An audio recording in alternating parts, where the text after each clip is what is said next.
જેના ખોળની માલિકા મારી મેલડી પૂજાતી હોય છે. ઉપર આભ અને નીચે ધરતી, આભ અને ધરતીની વચ્ચે જેને મેલડી સિવાય કોઈનો આધાર ન હોય, પણ જેના ઘરની માલિકા ખાવા ખોરી જારી ન હોય, પણ જેને મેલડી જેવો ધણી હોય ને એનો કોઈ દી મોળો હાકલો ન હોય. મેલડી શું કરે અને મેલડી કેવા સમયે મળે સાહેબ? સુરેન્દ્રનગર જિલ્લાનું લીંબડી તાલુકાનું આજનું ખાંડિયા ગામ છે સાહેબ. ધંધુકાથી લીંબડી જાવ ને એટલે રોડ ઉપરનું ખાંડિયા ગામ આવે. ખાંડિયાના ખારાની માલિકા કોઈ નથી, પણ જેને એક મારી મેલડી સિવાય કોઈનો આધાર નથી. શું મેલડી બોલે અને શું રામજી જબરો સાંભળે, શું રામજી જબરો બોલે ને શું એની મેલડી સાંભળે છે. પણ જેને ગરીબાઈ આંટો લઈ ગઈ છે કોઈ નથી સાહેબ, મારી મેલડી સિવાય કોઈ નથી. અને સાહેબ જયારે આપણો માઠો સમય હોય ને ત્યારે જ મહેમાન આવે આપડા ઘરે, અમથા ન આવે. પણ એક બાજુ સાહેબ અમારા રાણપુર તાલુકાનું અલમપુર ગામ ને અલમપુર ગામની માલિકા પોતાનો રાવળદેવ ભગવો ભેગ સાહેબ. અમારી પાસે ગમે એટલી સાહેબી હોય ને તો અમારા દીકરી દીકરાના લગ્ન થાય એટલે અમે યજમાનો પાસે કઈક શીખ લેવા માટે થાય. એટલે યજમાન કઈક ને કઈક અમને આપે સાહેબ, નિરાશ કોઈ દી પાછા ન વાળે. એ અલમપુર ગામના ટીમે રાવણદેવના આંગણે દીકરીઓના લગ્ન, જેને 3 દીકરી છે, ઘરે જવતલીઓ નથી, મામેરીઓ નથી, માનો જણ્યો ભાઈ નથી, ખાલી 3 દીકરીઓ છે. એમાં 2 દીકરીઓના લગ્ન લીધા એટલે રાવણદેવને એમ થયું લાવી લાવી મારા યજમાન પાસે જાવ, મને કાંઈક થોડુંક આપશે. આશા છે ને સાહેબ, આશા છે મોટી છે. ખંભે ડાકનો કોથળો રહી ગયો છે, પગની માલિકા પગરખા પહેર્યા, ફાટલ તૂટલ લુગડા, આવો ભગવા ભેખનો જેનો દેહ છે, ગરીબાઈ જેને આંટો લઈ ગઈ છે. પણ છતાંય જેના આંગણે દીકરીઓના લગ્ન લીધા છે એટલે એને એમ થયું પેલા હું ખાંડિયા ગામ જઈ અને મારો યજમાન રામજી છે ને, રામજી જબરા પાસે જઈને ડાકની દાંડી પાડીને એની મેલડીને રીઝાવીશ ને તો મને કાંઈક મુઠ્ઠી કણુકો આપશે સાહેબ. પ્રભાતનો પોર થયો, ખંભે ડાકનો કોથળો, પગની માલિકા પગરખા પહેરી અને મારો ભગવો ભેખ રાવણદેવ હાલી નીકળ્યા. આવો બાપ, જેના આંગણે મિત્ર ગરીબાઈ હોય ને એને ખબર હોય ગરીબાઈ કોને કહેવાય. અને એક ગરીબાઈ કોને કહેવાય સાહેબ? કે જેના બાળપણની માલિકા મા ને બાપ મરી ગયા હોય ને એ નાના નાના છોકરાઓને ક્યારેક શેરીમાં એક બાજુ આમ પકડીને ખૂણે લઈ જઈને એટલું પૂછજો મારો દિવસ કેવો ઉગે છે ને કેવો હાથમાં છે. એક મા બાપ ન હોય એની માથે ગરીબાઈ હોય. અને સાહેબ એક ઘરની માલિકા 3-3, 4-4 દીકરીઓ હોય, જેને જવતલીઓ ન હોય, જેના ઘરમાં ખાવા ખોરી જાર ન હોય, એવી દીકરીઓના બાપ ને પૂછજો તારી ગરીબાઈ કેવડી છે. ખમે ડાકનો કોથળો મેકી પ્રભાતના પોરની માલિકા હાલી નીકળ્યા છે. હાલતા હાલતા હાલતા સંધ્યા ટાણું રાંદલના ઓરડે હુરજનારાયણ જવાની તૈયારી કરીને આવા ટાણે ખાંડિયાના ખારામાં હાલીને પહોંચ્યા હો સાહેબ. એ સમયમાં વાહન નતા, કાંઈ નતું સાહેબ. કોઈ હારા વાળા હોય એના ઘરે હાંડિયા ઘોડા હોય, બાકી તો કાંઈ હતું જ નહીં સાહેબ. પણ બાપ મારા ભગવા ભેખ રાવણદેવ ને આવતા જોયું ને કે મારી મેલડી દેવના થડે બેઠેલો રામજી જબરો ઉભો થઈને એટલું કીધું કે આવો આવો મારા ભગવા ભેખ, આવો આવો બાપ.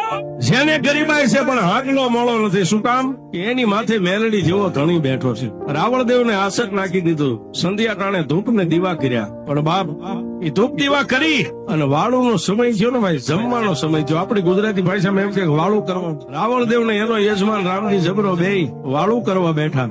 વાળું પાણી કરી હાથની માલિકા ડમર ડાક લઈને મારી મેલડીને 2 શબ્દ કહીને રાવણદેવે ડાક કોથળામાં નાખીને પછી એટલું કીધું કે રામજીભાઈ તમારી પાસે એક હું આશા લઈને આવ્યો છું. પણ પોતાના યજમાને સાહેબ ઉભા થઈ અને રાવણદેવના ખંભે હાથ મેકીને એટલું કીધું કે દેવ હજી તારો યજમાન રામજીડો જીવે છે, મોઢામાંથી એકવાર માગી લો. મારા ભેખ હજી હું રામજીડો જીવું છું, અણહલો ન બનીશ, તારી આંખની માલિકા આંખોડું ન આવવું પડે. માગી લે, હું લેવા આવ્યા છું સાહેબ. ઘણા આવા અમારા યજમાનો હોય છે, માગી લ્યો દેવ. પણ સાહેબ માગી લ્યો એટલું કીધું ને એના યજમાનના ખૂણાની માલિકા રાવણદેવે નજર કરીને સાહેબ એક ગારાનું માટલું પાણીનું આ સિવાય કાંઈ નથી, આની પાસે શું માગ. અને ત્યારે ફરીવાર બીજા ખંભે હાથ મેકીને એટલું કીધું કે રાવણદેવ માગી લ્યો, કાંઈ મૂંઝાતા નહીં, હચકાતા નહીં, કાંઈ વ્યાધિ ન કરતા માગી લ્યો. હું આવડો મોટો બેઠો છું ને મારી માથે લોટાના દાંત વાળી મેલડી બેઠી છે, માગી મારા ભેખ. રાવણદેવે સાહેબ ડાક એક બાજુ કોથળામાં મેકીને આવું ભગવું હતું ને એના પાંથરીને એટલું કીધું રામજીભાઈ મારા ઘરે 2 દીકરીઓના લગ્ન લીધા છે, મારા ઘરમાં ખોરી જાય નથી, તારી પાસે આશા લઈને. હા એ બાપ અત્યારે માઠો સમય છે, વરહ માઠું છે, મને ખબર છે તારી પાસે કાંઈ નથી, પણ બાપ હું તારો ભેખ છું. હું મારા યજમાન સિવાય કોઈની પાસે માગવા જાસવા માટે ન જાઉં. તું મારો યજમાન છું, તારી પાસે કઈક માગવા આવ્યો છે. રામજીએ ખોખારો ખાઈને મૂછે તાર દઈને એટલું કીધું બસ ભેખ ખાલી દીકરીઓના લગ્ન જ કરવા છે ને? હા દીકરીઓના 2 દીકરીઓના લગ્ન લીધા છે. રાતના 11 વાગ્યાનો સમય થયો છે. પથારી કરી ત્યાં હુઈ જાઓ, સવારે દી ઉગે એટલે મેલડી હવ હારાવાના કરી દઈશ. સાહેબ વાતની હવે મજા છે, શું બને છે. રાવણદેવ હજી 2 આંખોની માયનો આમ નીંદર ની મારી આમ કાકા નીંદર આવે ન આવે ત્યાં એને પગરખાનો અવાજ આવ્યો. રામજી ને એમ થઈ ગયું મારા રાવણદેવ હુઈ ગયા છે. ખાટલા ઉપરથી ઉભા થઈ પગની માલિપા પગરખા પહેરીને કે બંધ કેડિયું વાંટિયાળી માથે પાકડી બાંધી અને લાકડી હાથમાં લીધી ને રાવણદેવ હોડ એક બાજુ કરીને એટલું કીધું રામજીભાઈ અત્યારે ક્યાં? પોતાનો યજમાન રામજી જબરો કાંઈ બોલી ન આવી ગયો પણ એટલું કીધું ભેક મારા દેવ કાંઈ નહીં તમે હુઈ જાઓ. નહીં રામજીભાઈ મને ન કહો ને તો હું તમારો ભેગ છું. મારી માથે એકવાર હાથ મેકીને એટલું કયો શું છે? સાહેબ રાવણદેવ કોને કહેવાય? યજમાન કોને કહેવાય?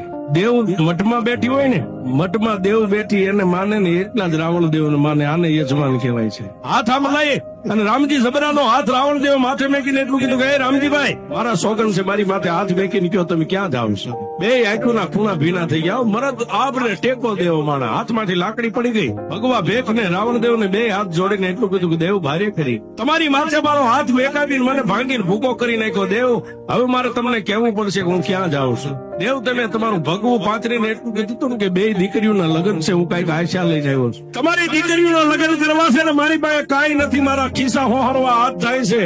મારા ભેગ તારી દીકરીઓ માટે ચોરી કરવા જાવ છું. હા ત્યાં તો ખાટલામાં બેઠેલા રાવણદેવ ઉભા થઈ ગયા. રામજીભાઈ મારી દીકરીઓ માટે મારી દીકરીઓનો દાયદો માટે મારી દીકરીઓના આણા માટે તમે ચોરી કરવા જાવ છો? આજ મારા ભેખની દીકરીઓ પરણીતી હોય ને મારી પાસે કાંઈ ન હોય ને હું રામજીડો ચોરી કરીને તને લાવી દઈશ. પૂછા રામજીભાઈ મારી દીકરીઓના આણા માટે મારી દીકરીઓનો દાયદો કરવા માટે મારી દીકરીઓના કરિયાવર માટે તમે ચોરી કરવા જાઓ ને તો તમને એકને નહીં જવા દઉં. હું તમારો ભગવો ભેગસો તમારું અનાજ હજી મારા દાંતમાં પડ્યું છે. હાલો હું તમારી હારે ચોરી કરવા આવું.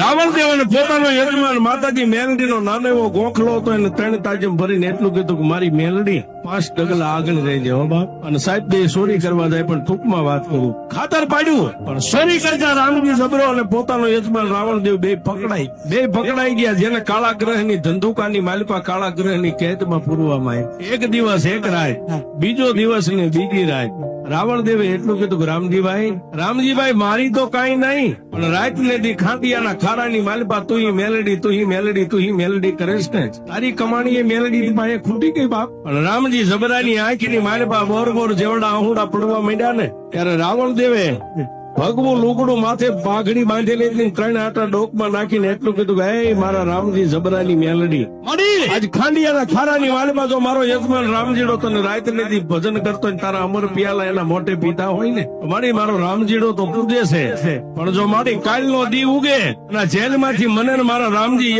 જબરાને બેને નિર્દોષ છોડાવીને તો મારો રામજીડો તને પૂજે છે ને પણ હું તારો ભગવો ભેખ તને પૂજીશ બાપ. અરે બાપ દિવસ ઉજ્જવલ પ્રભાતનો પોરબંદર રાજા કરણની વેળા થઈ. જેલક સાહેબો આટા ફેરા મારવા. રામજી જબરો તો એકવાર ખૂણામાં બેઠો છે પણ જેને માથે ભગવું લુકડું છે ને એ મારા ભગવા ભેખ જોગીને વિશ્વાસ છે કે મારા રામજીની મેલડી આવશે. દિવસના 7, 8, 9, 9:30 ને 10 નો ટાઈમ થયો ને હાથની માલિપા ખોખરી લાકડીનો ટેકો રહી ગયો છે. માથે ભીંડી વરણા વાળ અને 80 વર્ષની ડોસી બની અને ડગમગતા દેહે તેથી મારી રામજી જબરાની મેલડી આવી હો બાપ.